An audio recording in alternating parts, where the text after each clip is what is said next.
Front पे नए लोग बैठे हैं, अच्छा लग रहा है आपको देख के। सबको मौका मिल रहा है आगे से देखने का।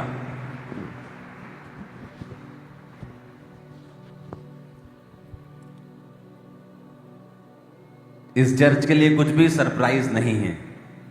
जो कुछ दुनिया में हो रहा है आपको पहले से बता दिया गया था। अपने हाथों को उठाओ, बिना आवाज किए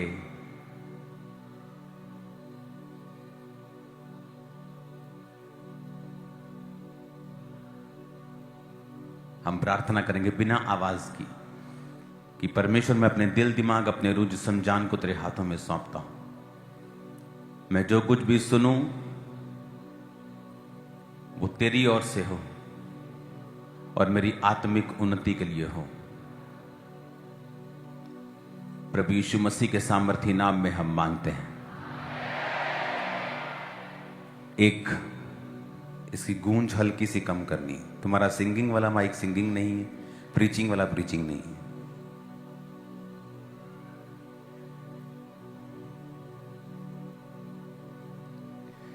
एक वीडियो को मैं चाहता हूं हम अपनी स्क्रीन के ऊपर देखें।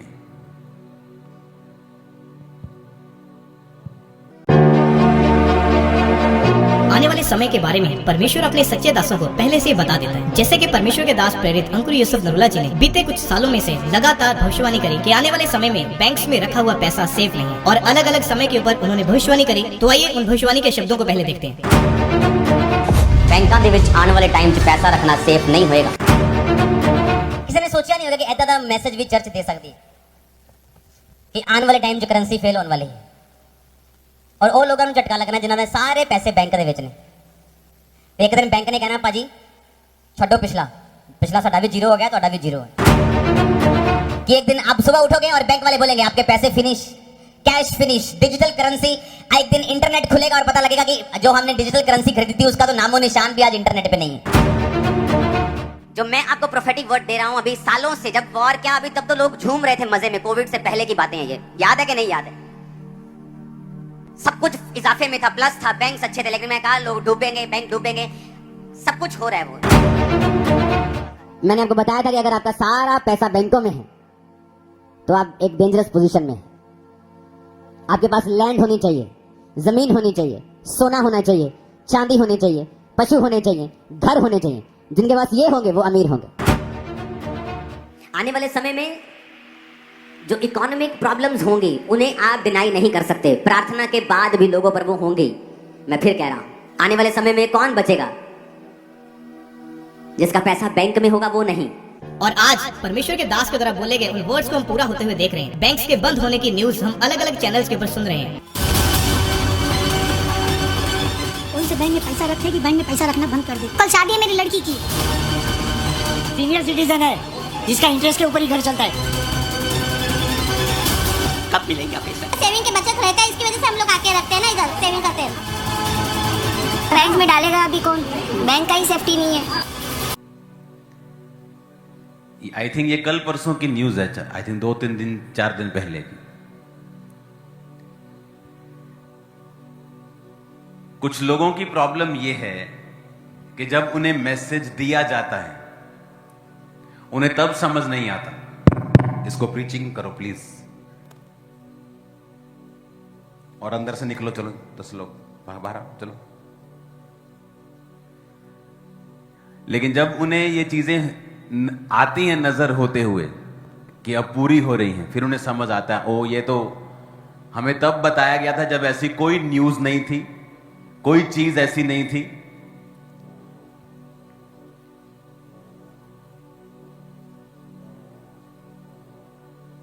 ये किस चीज की आवाज है?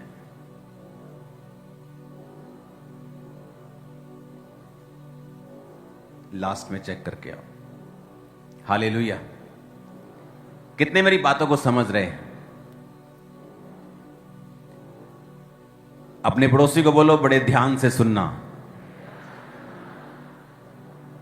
फिर से बोलो अपने पड़ोसी को, जो तुझे बताया जा रहा है बड़े ध्यान से सुनना। आमीन।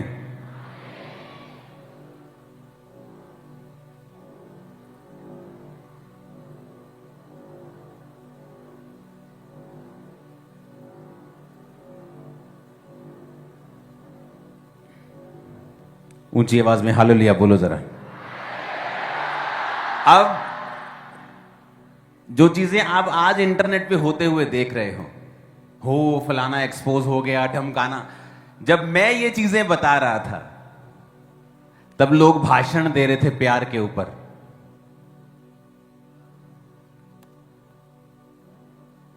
चल रहे थे ना भाषण लोगों के। आज वही लोग इंटरनेट पे आके कह रहे हैं हम बड़े दुखी हैं जी। तुम दुखी नहीं हो, तुम मजे ले रहे हो सिर्फ। मैं बता रहा हूं, इवन कोई फेक भेड़िया अगर गिरे, परमेश्वर वो भी नहीं चाहता कि वो गिरे, वो चाहता है वो मन फिराए। मैं आपको बता रहा हूं,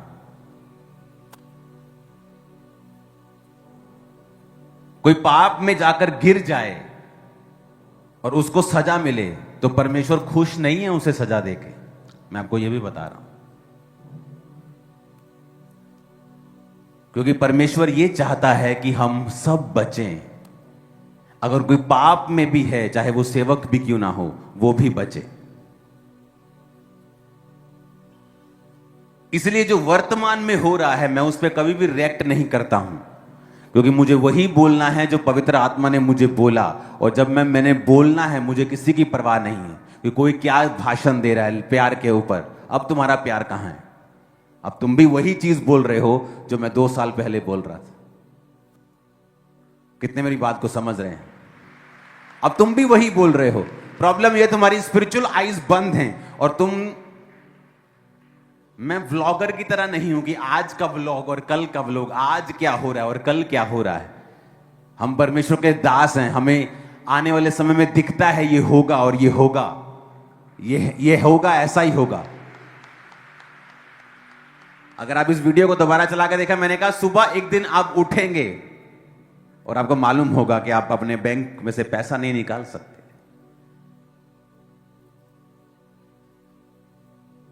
तब लोग सोचते हैं ऐसा कैसे हो सकता है, ये तो ऐसे होता है, इनकी इतनी गारंटीज होती हैं, ये तो ऐसे हो ही नहीं सकता है। क्योंकि आप परमेश्वर तब बोलता है जब उसका कोई भी संभावना नहीं होती, ताकि जब पूरा हो, परमेश्वर लोगों को पता हो कि ये कोई डेटा देखकर की गई प्रोफेसी नहीं है। ये तब बोला गया था जब सब कुछ साफ था कि इतनी बारिश होगी, इतनी बारिश होगी कि तेरे को जाने की जगह भी नहीं मिलेगी, भाग जा, अभी इतनी बारिश होगी। वैसा ही हुआ जैसे एलिया ने कहा था। कितने इन बातों को समझ रहे हैं? उसने तब नहीं कहा जब आधे बादल आ गए और सोचा बारिश हो सकती है। सब बता सकते हैं बारिश हो सकती, लेकिन उसने तब बताया जब एक सिर्फ मुट्ठी भर बादल, जब परमेश्वर ने कहा कि अब बारिश होगी, और उसने देखा और कहा अब चला जा, क्योंकि इतनी बारिश होगी शायद तू यहां पर सरवाइव भी ना कर सके, तेरा रथ भी रुक जाए, अब चला जा।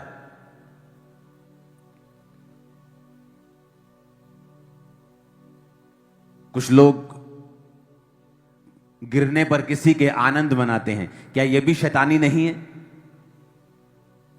क्या आपको लगता है कि किसी के गिरने पर परमेश्वर आनंदित होता है, या किसी को सजा देने पर वो आनंदित नहीं होता, वो दुखी होता है?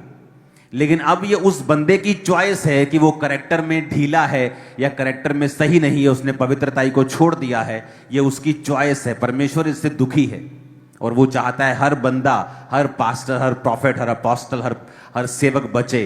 वो यही चाहता है। हालेलुया।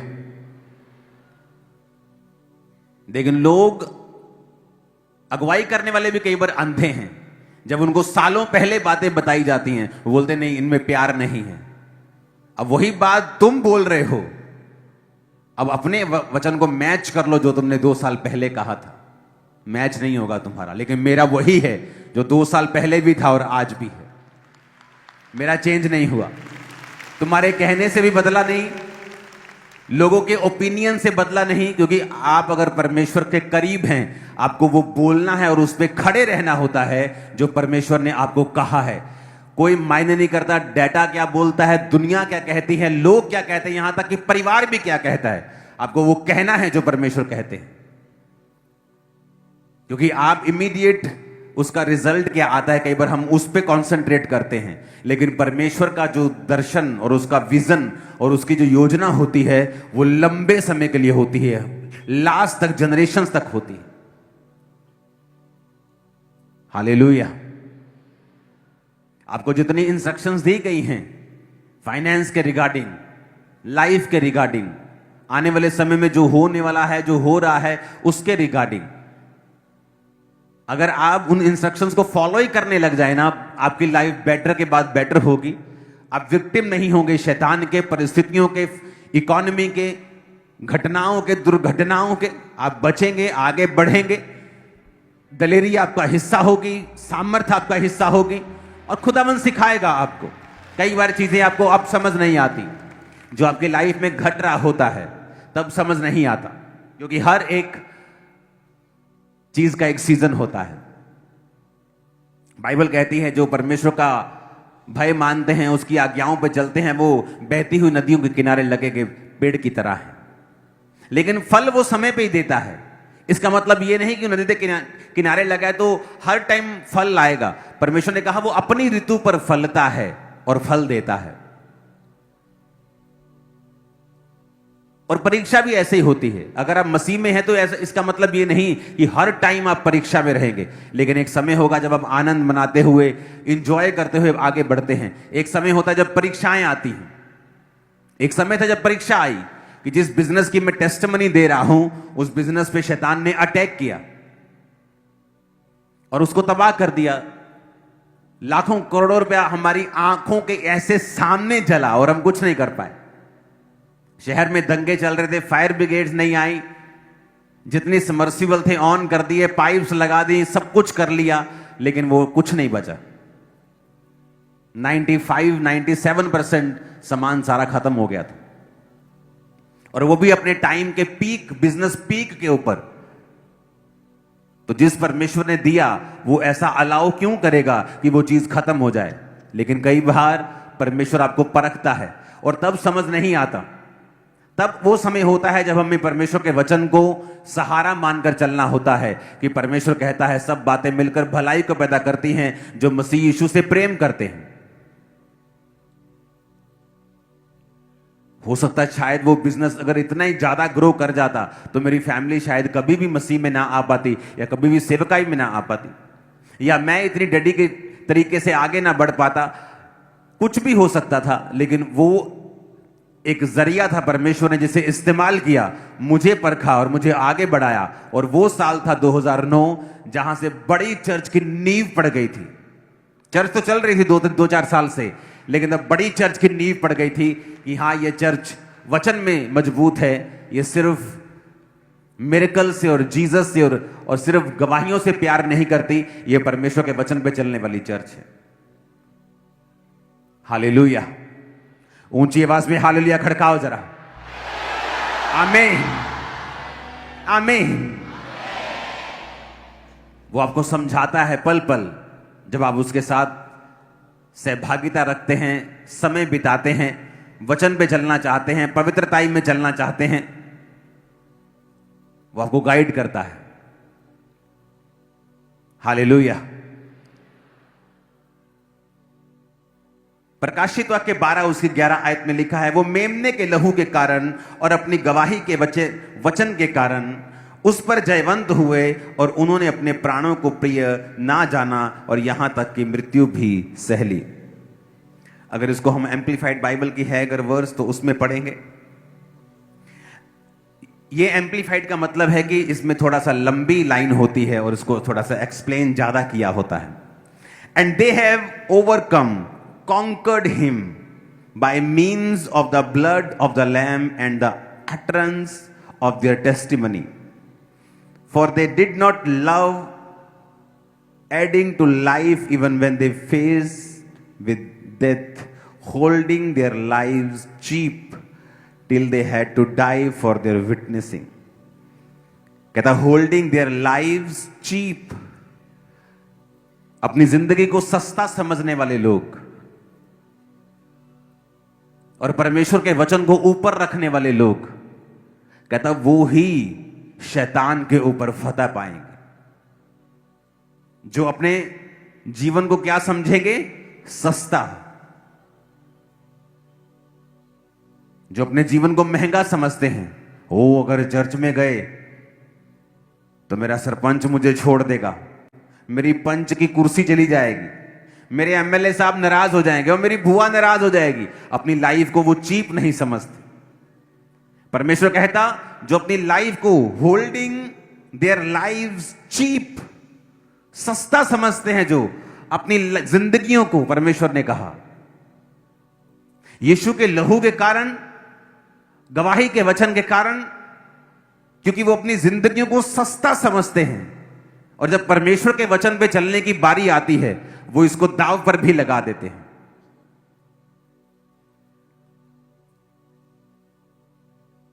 कल एक वीडियो इंटरनेट पे हमारे सामने आई और हम बड़े हैरान थे कि सीरिया, जहां पर क्रिश्चियंस लोगों के सिर काट दिए जाते हैं, ऐसे सिर, आपको पता है ना, पिछले बहुत साल पहले वीडियो वायरल हुई थी जहां सिर काट काट कर टेररिस्ट लोग ऐसे क्रिश्चियंस के ऑरेंज कपड़े डाल डाल के दिखाते थे। वो सीरिया देश था।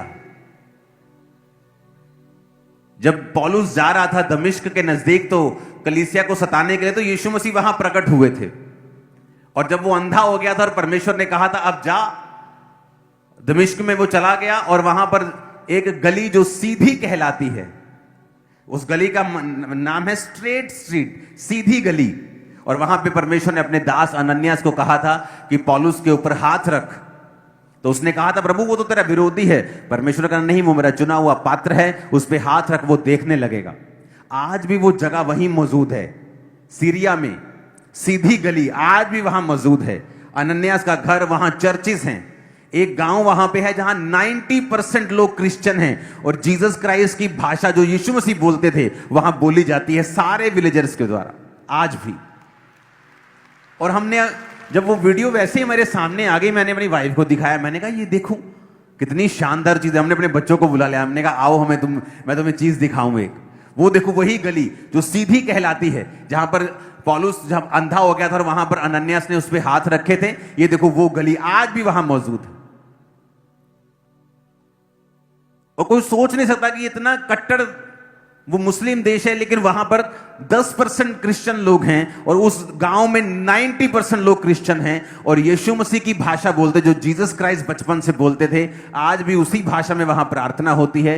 एक घर एक चर्च, एक घर एक चर्च, एक घर एक चर्च, इतनी चर्चिस हैं पूरे गांव में।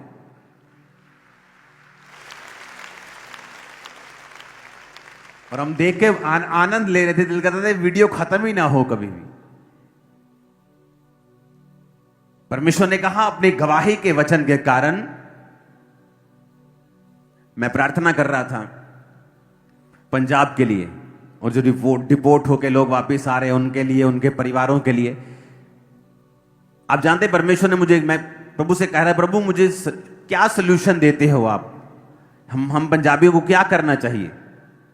अगर आप देखो परमेश्वर ने क्या कहा, अगर आप पंजाबी लोगों को देखेंगे, हर बंदे की एक अलग गिफ्ट और कॉलिंग है।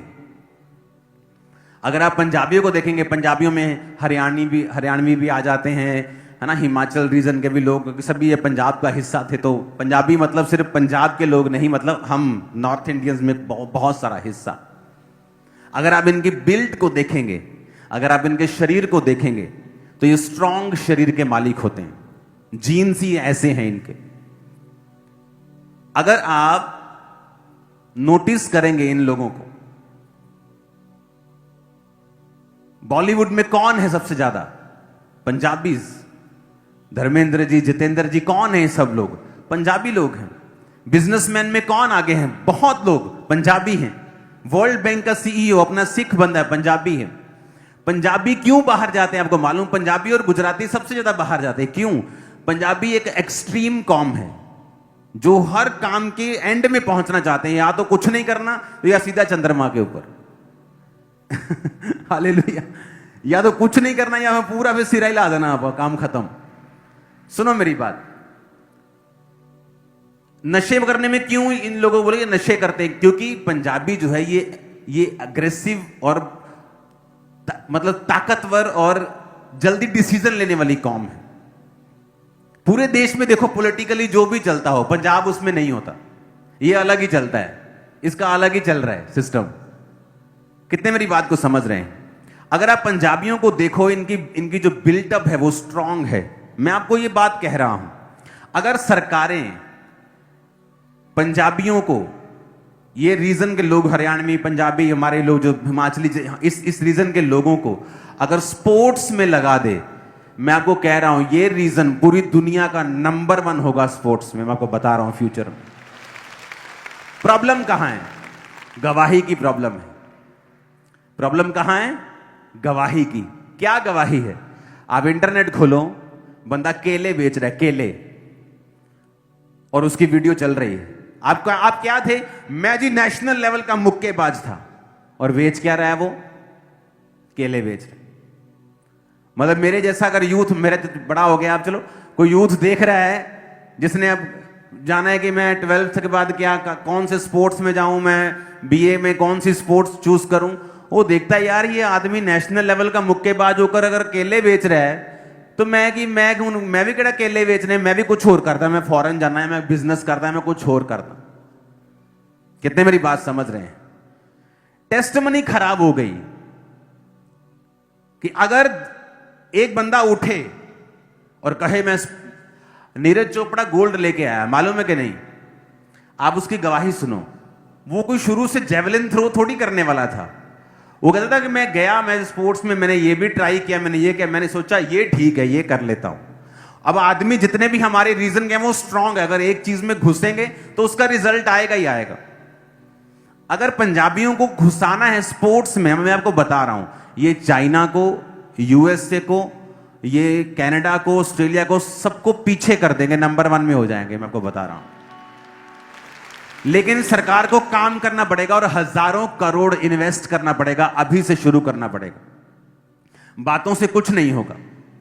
आपको इनको टेस्टिमनीज पैदा करनी पड़ेंगी कि एक आदमी उठा, एक बच्चा उठा, स्पोर्ट्स में अच्छा हुआ, वो आगे बढ़ा, उसको अच्छी पोस्ट, अच्छी जॉब, अच्छी मनी, उसको स्पॉन्सर किया जाए ताकि उसको देखकर 10 बदलें, 10 को देखकर 100 बदले, 100 को देखकर 1000 बदले। मैं आपको बता रहा हूं बदल जाएगा। ये 20-30-40 सालों में पूरा एरिया सिर्फ फिटनेस के लिए और स्पोर्ट्स के लिए जाना जाएगा, अगर सरकार काम करे तो। मैं आपको बता रहा हूं, और इतना जबरदस्त रिजल्ट आएगा कोई इमेजिन नहीं कर पाएगा। लेकिन टेस्टिमनीज खराब हैं। बहुत से अच्छे अच्छे स्पोर्ट्स प्लेयर, उनको नौकरी नहीं मिली, उनके पास इतना फाइनेंस नहीं है बिजनेस कर सके, फॉरेन जा सके। कोई लेबर कर रहा है, कोई केले बेच रहा है, कोई सेब बेच रहा है, कोई फास्ट फूड कर रहा है, अब उसने कुछ तो करना ही है। फिर टेस्टिमनी जब खराब होगी, तो जब यूथ देखता है इन गवाहियों को इंटरनेट के ऊपर, वो इनडायरेक्टली वो डिस्करेज होता है कि मुझे स्पोर्ट्स में नहीं जाना। नहीं तो जिस दिन पंजाब में रिवाइवल आ गया स्पोर्ट्स का, ये दुनिया की नंबर 1 कॉम होगी स्पोर्ट्स में, कोई बीट नहीं कर पाएगा हमें। लेकिन जब आप प्रार्थना करते, प्रभु आपसे बात करता है कि किस तरह से आप अपने प्रदेश को आगे लेके जा सकते हैं। अब सरकारों के ऊपर है कि वो किस तरह से बात सुनती हैं, किस तरह से इसकी योजनाएं बनाती हैं। आज आप प्लान करोगे, कोई प्रॉब्लम 1-2-4 साल में कोई सरकार हल नहीं कर सकती, कोई आदमी हल नहीं कर सकता। आप आज से प्लान करना स्टार्ट करोगे, शुरू करोगे, स्ट्रक्चर बनाओगे, इंफ्रास्ट्रक्चर बनाओगे, सिस्टम बनाओगे, इनकरेज करोगे लोगों को, नशे से भी आजाद होंगे ये लोग। जब एक आदमी स्पोर्ट्स में जाता है, वो ऑटोमेटिकली नशों से मुंह मोड़ लेता है। उसे मालूम है मैं या नशा करूंगा या तो बॉडी बनाऊंगा। नशा करूंगा, डोप टेस्ट में कुछ आ गया तो मेरा सारा कैरियर खराब हो जाएगा। तो आप उनको सिर्फ मुंह से नहीं, आप उनको काम ऐसा दो कि ये लोग निकल जाएं।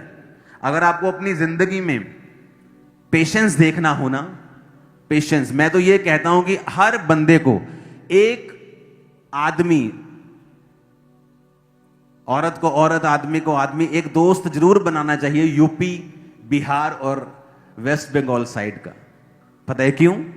उनमें पेशेंस, अगर आप चेक करेंगे, पेशेंस, इन लोगों में पेशेंस, इतना पेशेंस है इन लोगों में। हर एक स्टेट की, हर एक लोगों की जो काबिलियत है वो अलग है। आप देखो ज्यादातर IAS officers, SSP, SP, DC कहां के मिलते हैं आपको? ये बिहार साइड के मिलते हैं, यूपी साइड के। पेशेंस बहुत है, 8 साल पढ़ना पड़े, एक जगह पे बैठ के एक ही बल्ब के नीचे पढ़ लेंगे, उनमें वो वाला पेशेंस है जो इधर के लोगों में नहीं है। अगर आप इनको स्पोर्ट्स में भेजेंगे ये नंबर 1 है, अगर आप पढ़ाई में उनको भेजेंगे वो नंबर 1 है। मैं ऐसे लोगों को मिलता हूं तो पेशेंस बड़ा, मेरे को शांति फील होती जब मैं इस साइड के लोगों से मिलता हूं। पेशेंस है उनके अंदर, शांति है उनके अंदर, थोड़े में भी वो सेटिस्फाइड है। यहां तो ऐसे लोग भी हैं जो मुझे मिलने के लिए आते हैं। एक औरत आई मुझे मिलने के लिए और अंदर आकर, पापा जी मैं बहुत दुखी। मैं कहा पता नहीं किन्नी को दुखी होनी बेचारी। मैं की गल, फिर मैं दसन लगी मेरी एक कुड़ी बाहर है, मेरी दूजी कुड़ी वो वाली कंट्री, तीजी कुड़ी। मैं कहा तेरे तीनों बच्चे बाहर? कहती हाँ जी। मैं कहा फिर रोंदी क्यों? मेरा घर है नहीं का। मुझे अंदर से गुस्सा भी आ रहा है कि यार इन्नी आशीषां परमेश्वर दे कोल लैके ये हल्ले भी रोई जाते लोग, कि किसी ने कुछ कह दिया वो रो रही, घर नहीं। मैंने कहा ये तो बहुत छोटी चीजें, लोगों के पास खाने के लिए नहीं है, बीमारियों में बेचारे पड़े हैं। कई बार आप थैंक्स गिविंग कम करते हैं, कंप्लेंट ज्यादा है, तब भी परमेश्वर का हाथ आप पे नहीं रहता। अरे थैंक्स करना स्टार्ट करो परमेश्वर को जो है उसके लिए। हालेलुया।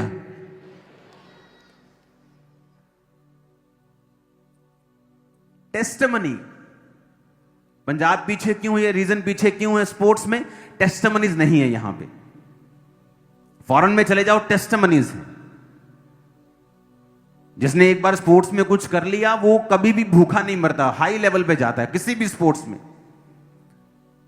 ऐसी एक भी गवाही फॉरेन में आपको नहीं मिलेगी कि स्पोर्ट्स में बेस्ट था, अब इसके पास कोई कुछ नहीं है, अब ये सिंपल जॉब कर। आपको बहुत कम मिलेगी, नेग्लिजिबल, बहुत थोड़ी। वैसे क्रिश्चियनिटी है। आप जब अपनी टेस्टिमनी को स्ट्रांग रखते हैं आपके परिवार में, आपको पता है आपने नशा छोड़ा है, आपने व्यभिचार छोड़ा है, आप अपने परिवार में हैं, कैसे आप अपनी गवाही को खराब कर सकते हो? आप कैसे दोबारा नशे कर सकते हो? कैसे झूठ बोल सकते हो? आपके परिवार को पता है कि आप झूठ बोलते हैं, भाई साहब आपकी गवाही खराब हो चुकी है। और शैतान का यह टारगेट होता है आपकी टेस्टिमनी को खराब करना। जब आपकी गवाही खराब हो गई आप फतेह नहीं पा सकते। आप चल सकते हो, आप सिंपली चल सकते हो।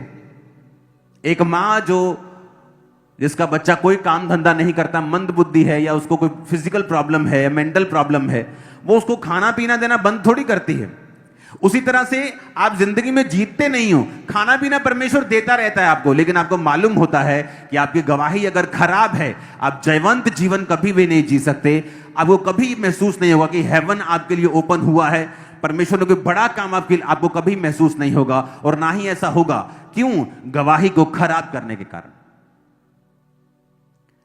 परमेश्वर ने भी यही कहा कि परमेश्वर का राज्य एक बीज के समान है, जिसे पृथ्वी में बोया गया और होते होते होते वो इतना बड़ा पेड़ बन गया कि आकाश के पक्षी उस पर बसेरा करने लगे। तो प्रभु ने क्यों कहा कि परमेश्वर का राज्य बीज के समान है? क्योंकि परमेश्वर जब आपको अपने में लेके आता है, आपको छोटी सी गवाही देता है। मेरी गवाही क्या थी जब मैं परमेश्वर में आया? कि एक प्रार्थना के बाद मुझे रिलैक्स फील हुआ। मुझे मालूम था कि मेरा पागलपन पे कुछ अटैक हुआ है, कुछ खत्म हुआ है, कुछ तो हुआ है, और मैं परमेश्वर में चलने लगा। थोड़ा ठीक हो गया और उस थोड़े की मैं गवाही देने लगा।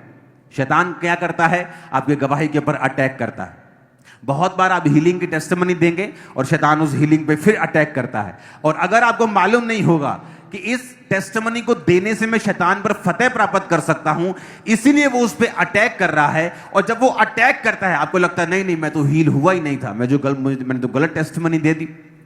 तो मुझे ये वचन मालूम था, और जब शैतान ने दोबारा मुझ पे अटैक किया, मैंने कहा जिस शैतान ने मुझ पे अटैक किया मैं उसको शर्मिंदा करूंगा। और मैंने फिर गवाही देनी स्टार्ट की कि परमेश्वर ने मुझे हील किया। मैं पूरी तरह से हील था उस टेस्टिमनी को देने के बाद। वो मुझ पे अटैक करने की कोशिश कर रहा था कि देख मैं तुझ पे फिर अटैक कर रहा हूं, तो ठीक नहीं, लेकिन मैं जानता था परमेश्वर ने मुझे हील कर दिया। उसके कोड़े खाने से मैं चंगा हो चुका हूं। क्यों शैतान गवाही के ऊपर अटैक करता है? उसे गवाही देना क्यों पसंद नहीं? आप देखेंगे जिन चर्चेस में गवाहियां होती हैं, लोग उनका बड़ा विरोध करते हैं, आपको मिलेंगे क्रिश्चियन लोग भी। क्यों? क्योंकि दुष्ट आत्मा उनके अंदर से विरोध करता है। क्यों? क्योंकि शैतान को गवाही बिल्कुल भी पसंद नहीं है, वो टेस्टिमनी को पसंद नहीं करता, क्योंकि वो जानता है कि मेमने के लहू के कारण और गवाही के वचन के कारण वो शैतान के ऊपर जयवंत होंगे। आपकी टेस्टिमनी है, आप चर्च में आ रहे हैं, इसे व्यभिचार से खराब मत करें, इसे पाप से खराब मत करें, इसे किसी चीज से खराब मत करें। एक बार जब टेस्टिमनी खराब हो गई, शैतान के ऊपर आपका अधिकार खत्म हो जाता है। फिर वो आपकी लाइफ में जो चाहता है, सेवकाई में जो चाहता है, परिवार में जो चाहता है, फिर वो वही करता है। आप उसके सामने फिर कुछ नहीं कर सकते, प्रार्थनाएं काम नहीं आती जिस दिन आपकी गवाही आप खराब कर लेते हैं। अपने पड़ोसी को बोलो अपनी गवाही को खराब मत करना। ऊंची आवाज में अपने पड़ोसी से बात करो, अपनी गवाही को खराब मत होने देना। आमीन। बहुत से लोग हैं जिनको मालूम होता है कि ये आदमी व्यभिचार में जा रहा है, ये सिस्टर गलत जा रही है, लेकिन वो कभी रिपोर्ट नहीं करेंगे, उसके माता पिता को, उसके पास्टर को कभी नहीं करेंगे, और वो भी हिस्सेदार हैं उस गवाही को खराब करने में, वो भी हिस्सेदार हैं। परमेश्वर उनको भी हिस्सेदार समझता है, क्योंकि अगर उनकी गवाही खराब हो गई, शैतान के ऊपर कभी वो फतह नहीं प्राप्त कर सकते, कभी डिलीवरेंस नहीं पा सकते, छुटकारा नहीं पा सकते। जिस तरह से एक मंदबुद्धि बच्चे को मां खिलाती पिलाती और उसका ध्यान रखती है, फिर वो उस स्टेट में चले जाते हैं, खाते पीते हैं, और उसकी जिंदगी में फिर कोई छुटकारा या वो आशीषें नहीं होती जिसके लिए प्रभु ने उन्हें पैदा किया है। हालेलुया। अपने पड़ोसी को बोलो अपनी गवाही को संभाल के रख। आमीन। और अपनी जिंदगी को सस्ता समझ। फिर से बोलो अपने पड़ोसी को अपनी जिंदगी को सस्ता समझ। Hallelujah, hallelujah. अपनी जिंदगी को कहता है सस्ता समझना। और गवाही का वचन और मेमने के लहू। आज आपने मेमने के लहू को खाया है, पिया है, उसके बदन को खाया, उसके लहू को पिया। आपने अंगीकार किया कि प्रभु यीशु मसीह तुम मेरे लिए मारा गया, गाड़ा गया और जी उठा, मेरे गुनाहों के कारण तूने सजा ली, मैं उस लहू को, उस बदन को लेता हूं। और फिर लिखा अपनी गवाही का वचन देना है, टेस्टिमनी देनी है। रोज गवाही दो अपनी, खुदा ने जो किया है। उसने कहा वो बीज छोटा था, लेकिन जब बोया गया बड़ा हो गया। कोई आदमी बड़ी गवाही नहीं ले सकता, बड़ी गवाही लेने का कोई भी फॉर्मूला नहीं है। एक ही कि जो गवाही प्रभु ने आपको दी है उसको मेंटेन रखना और उसको देते रहना। आपके पास नशे की गवाही है, आपने नशा छोड़ा, अब उसको देते रहना है, रोज देना है, हर 2 दिन में देना है, हर रोज देना है, 4 बार देनी है, 10 बार, 50 बार, लाख बार देनी है। उससे क्या होगा? आप गवाही देंगे, परमेश्वर देखेगा कि जो मैंने इसे दिया, इसने उसे गवाही के लिए इस्तेमाल किया, परमेश्वर आपको और देगा। नेक्स्ट टेस्टिमनी होगी। लोग क्या करते हैं जब उनके जीवन में गवाही हो जाती, बोलते नहीं नहीं हमें किसी को बताना नहीं है, हमें किसी को शेयर नहीं करना है। और ये सबसे बड़ी गलती है उनकी। जब परमेश्वर आपको टेस्टिमनी देता है, वो टेस्टिमनी सिक्योर और परमानेंट हो जाती है जब आप उसे रोज रोज लोगों को देते हैं, रोज, एवरीडे। जब मैं बिजनेस में था, रोज टेस्टिमनी अपने किसी ना किसी बहाने में देता ही था, गवाही मुझे देनी है। क्योंकि ये परमेश्वर का वचन कहता है कि जब तुम जो खुदा ने दिया उसे देते रहोगे, उसे बांटते रहोगे, परमेश्वर फिर और देगा। इसलिए कुछ लोगों की लाइफ में टेस्टिमनीज बढ़ती जाती है। क्यों? उन्हें समझ आ जाती है। वो एक गवाही देते हैं, एक गवाही देते हैं, फिर खड़े हो जाते हैं दूसरी गवाही। लोग बोलते हैं यार इनके जीवन में गवाहियां ही आती, क्योंकि उनको समझ आ गई है कि जब एक गवाही दी है उसे खराब नहीं होने देना है। खराब कैसे होगी? पाप में जाने से। वचन बंद कर दिया पढ़ना, बाइबल बंद कर दी, प्रार्थना बंद कर दी, चर्च जाना बंद कर दिया, गवाही खराब होती है। जब एक गवाही खराब हो गई, फिर नेक्स्ट का रास्ता बंद हो जाता है। जब आपकी एक गवाही का रास्ता खुला है और आप उसे देते जा रहे हो, देना बहुत इंपॉर्टेंट है। सिर्फ थैंक्स करना नहीं, सिर्फ परमेश्वर को, वो तो आप अंदर बैठ के करें प्रभु का थैंक्स, लेकिन टेस्टिमनी को देना बहुत इंपॉर्टेंट है लोगों को कि प्रभु ने आपकी लाइफ में क्या किया है। फिर परमेश्वर आपको बड़ी गवाहियां देता है, आपकी गवाही बढ़ती जाती है, उसका लेवल बढ़ता जाता है। इसलिए आप देखोगे चर्च में टेस्टिमनीज होती जाती, मेरी पर्सनल लाइफ में भी, क्योंकि हमें समझ आ गई है जब हम गवाहियां देते रहेंगे, गवाही को देते रहेंगे, गवाही को देते रहेंगे, अगली गवाही आपकी झोली में आने वाली है अभी। आमीन। मेरे को ऊंचे वाला चाहिए चर्च। मैंने कहा आमीन ऊंचे वाला चाहिए चर्च। तुम जल्द